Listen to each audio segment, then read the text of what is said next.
Bismillahirrahmanirrahim. Assalamualaikum warahmatullahi wabarakatuh.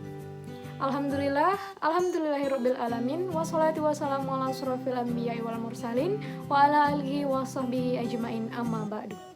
Puja dan puji syukur kita kehadiran Allah Subhanahu wa taala karena rahmat dan hidayahnya yang memberikan kita kesehatan untuk dapat menyaksikan video presentasi ini. Yang saya hormati Bapak dosen pengampu mata kuliah kewirausahaan yang telah memberikan tugas yang bermanfaat ini. Semoga video ini dapat menambah wawasan kita tentang dunia kewirausahaan. Sebelumnya, perkenalkan kami dari kelompok 14.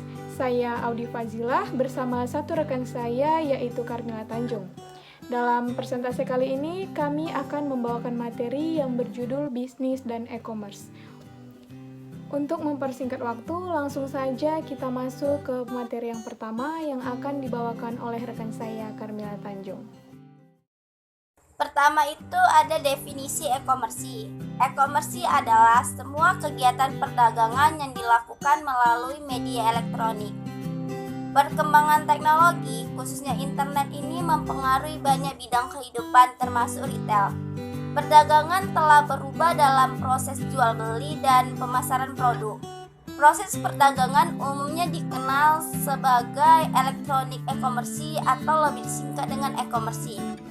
E-commerce ini memfokuskan diri pada transaksi bisnis berbisnis individu dengan menggunakan internet sebagai medium pertukaran barang atau jasa, baik antara dua buah institusi bisnis to bisnis dan konsumen langsung bisnis to konsumen, melewati kendalaan ruang dan waktu. Pada masa persaingan ketat di era globalisasi saat ini, pesaing yang sebenarnya itu terletak pada bagaimana perusahaan dapat memanfaatkan e-commerce untuk meningkatkan kinerja dan eksistensi dalam bisnis.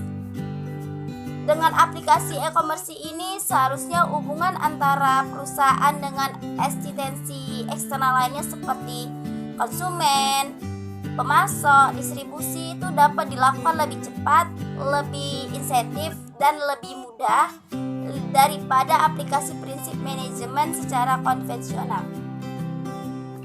Aplikasi e-commerce ini pertama kali dikembangkan adalah Electronic Funds Transfer atau EFT pada awal tahun 1970. Nah, penggunaan aplikasi tersebut dibatasi hanya pada perusahaan-perusahaan besar dan lembaga keuangan saja. Aplikasi selanjutnya yang berkembang adalah Electronic Data Interchange atau EDI, yaitu sebuah aplikasi transfer dokumen seperti invoice dan purchase order secara elektronik. Penggunaan aplikasi EDI ini lebih banyak dibandingkan dengan EFT, yakni meliputi manufaktur, service provider, dan lainnya. Perkembangan e-commerce semakin meluas sejak tahun 1990-an. Ketika itu hampir semua perusahaan skala menengah maupun besar memiliki website untuk menjual produk jasa mereka. AOL, eBay, Verisite, dan Checkpoint adalah contoh-contoh pengembangan aplikasi e-commerce pure online yang sukses. IBM, Intel, dan SC Web adalah contoh pengembangan aplikasi vertical e-commerce yang juga sukses. Namun kesuksesan itu diikuti dengan kegagalan. Kebanyakan aplikasi e-commerce pada tahun 1999, walaupun ketika itu Amazon.com juga bertumbuh pesat. Nah, pengertian dari e-commerce secara detail itu merupakan proses perdagangan atau mekanisme jual beli di internet di mana pembeli dan penjualnya dipertemukan di dunia maya.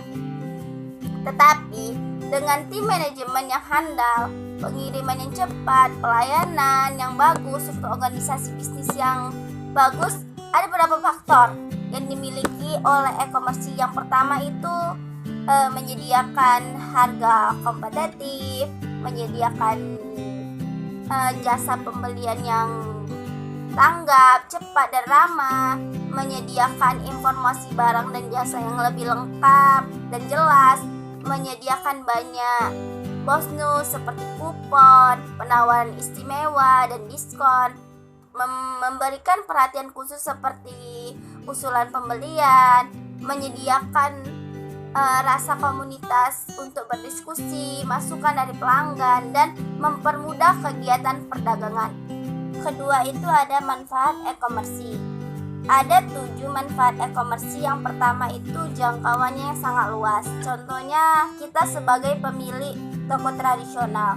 Nah, kita hanya bisa menghubungi pembeli dari wilayah yang sama dengan wilayah kita. Apakah kita memiliki situs web e-commerce-nya atau tidak? Maka dampaknya itu dapat berbeda. Kemungkinan pertama dari e-commerce ini adalah pembeli di seluruh negeri ini dapat membeli di toko kita tanpa dengan wilayah yang sama. Yang kedua itu ada unlimited hours atau tidak dibatasi oleh waktu. Nah, bisnis di dunia nyata ini dapat dilakukan 24 jam sehari, tetapi biayanya ini untuk mendukungnya itu sangat besar. Yang ketiga itu ada biaya rendah. Nah, biaya pengoperasian instalasi online ini jauh lebih rendah daripada toko fisik. Nah, paling tidak kita tidak perlu memikirkan gaji karyawan, sewa gedung, atau tagihan lainnya. Yang keempat itu tidak perlu stok barang sendiri.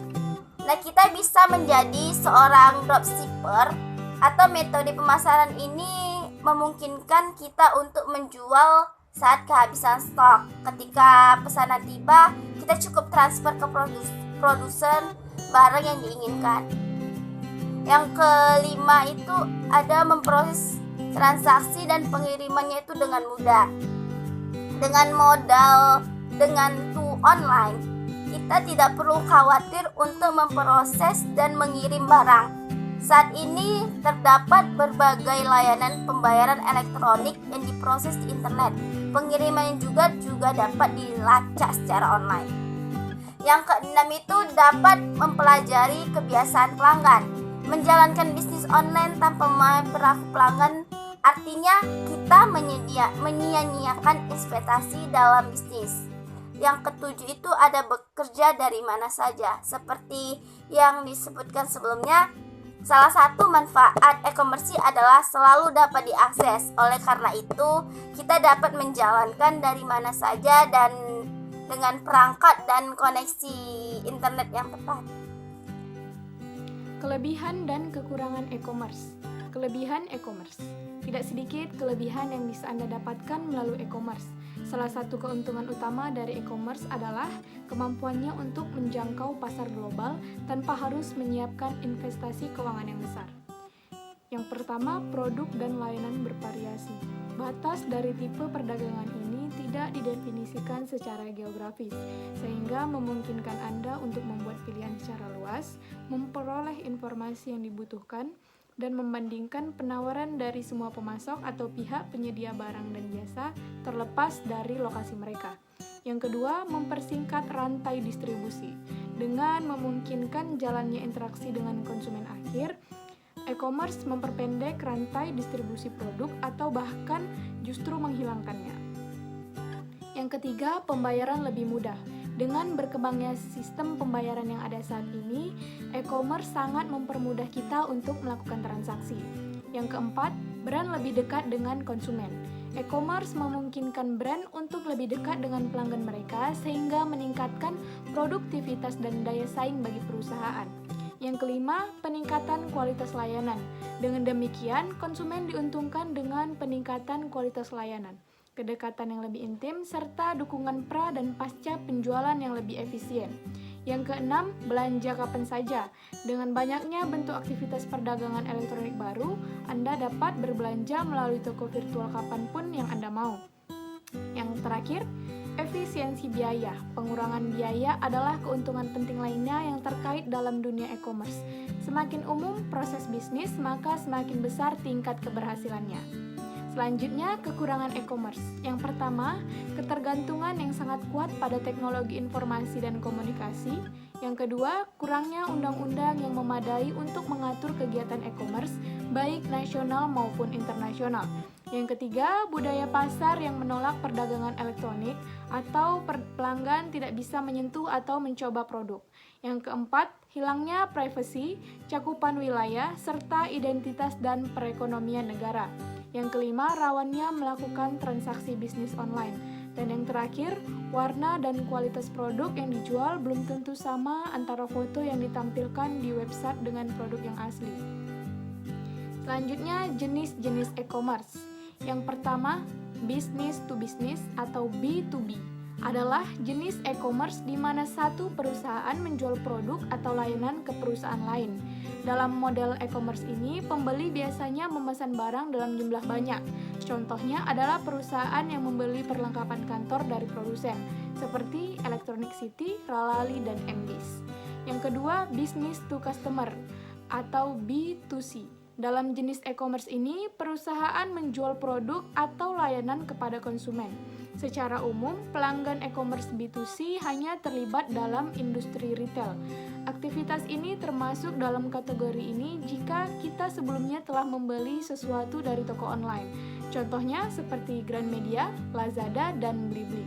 Yang ketiga, antar konsumen atau C2C adalah transaksi online antara dua orang. Contohnya seperti OLX, Tokopedia, Kaskus, dan Shopee. Adapun yang keempat, customer to business atau C2B adalah sistem di mana seseorang menjual produk atau layanan ke perusahaan. Misalnya, desainer grafis menawarkan dan menjual logo ke perusahaan makanan. Contohnya seperti freelance, Upwork, dan iStock.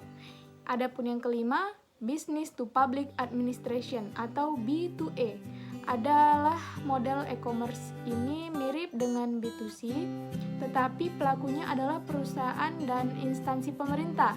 Contohnya adalah layanan pembuatan website untuk sistem manajemen online. Contohnya seperti Clue dan Asela.